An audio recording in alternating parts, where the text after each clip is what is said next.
Donc, dans cette nouvelle leçon, nous allons parler du temps. Il y a 5 temps en hébreu. Le passé, avar, qui est le temps de référence avec la troisième personne. C'est de là qu'on ira chercher dans le dictionnaire. Le présent, ové. Le hatid, futur.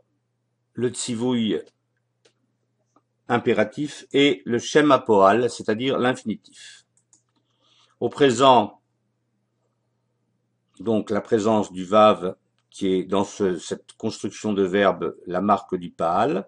Shomer, masculin singulier, il garde, je garde, tu gardes, il garde. Shomeret, je garde, tu gardes, elle garde, féminin. Shomrim, nous gardons, vous gardez, il garde, masculin. Et Shomrot, nous gardons, vous gardez, elle garde. Il faudra bien évidemment connaître les pronoms personnels. 4 personnes se conjuguent uniquement en hébreu au présent, qui est en fait un participe présent, le masculin singulier, féminin singulier, masculin pluriel et féminin pluriel. Beaucoup de verbes présents commencent par un même, c'est le cas des verbes au ifil, madepis, les verbes au piel, mesader, les verbes au poil, mesudar, et les verbes au itpael, mitargen. Donc 4 formes verbales avec un même. Madpis veut dire imprimer, mesader arranger, mesudar est arrangé, mitargen s'organise. Au passé. Donc au passé, on va avoir des suffixes uniquement. Katavti, j'ai écrit.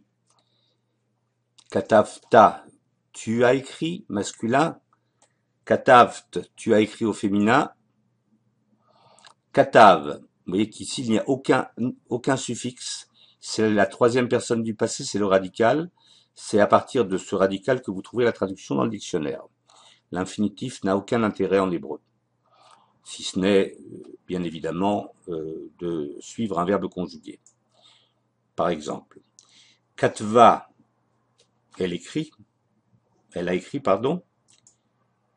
Katav, nous avons écrit. Ketavtem, vous avez écrit. Ketavten, vous avez écrit, au féminin. Hem katvu, en katvu. Donc, au passé, je rappelle des suffixes, quel que soit d'ailleurs le binyan, quelle que soit la forme de conjugaison. Futur. Ici, on verra des préfixes et des suffixes pour distinguer le genre et le nombre. Donc, ertov, j'écrirai, masculin comme féminin. Tirtov, tu écriras, masculin. Tirtevi, tu écriras au féminin. Vous voyez le yud ici qui distingue en fait les deux. Yirtov, il écrira. Itirtov, elle écrira.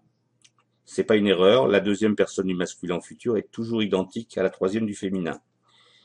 Nirtov, nous écrirons. Tirtez-vous, vous écrirez. Yirtez-vous, il et elle écriront. Donc le ou ici est la marque du pluriel, aussi bien au passé qu'au futur pour les troisièmes personnes. Tirtez-vous, c'est vous écrirez. Hein. On a l'habitude de mettre un vav ici quand on ne met pas les voyelles. Le vav après le tav. Pour les sons hauts, évidemment. Impératif, donc 3 personnes sont conjuguées en hébreu. Shmor, pour vous ou tu. Shimri, pour vous ou tu au féminin. Et shimru pour le pluriel. Je rappelle que l'impératif est très peu employé en hébreu parlé. Shem apoal, infinitif. Lishmor, garder. Les atpis, imprimé. Les farsem, publié. Donc on a ici 3 formes verbales, 3 binyanim, lishmor paal, les atpis, ifil, les farsem, piel. L'infinitif se caractérise par la présence du lamed.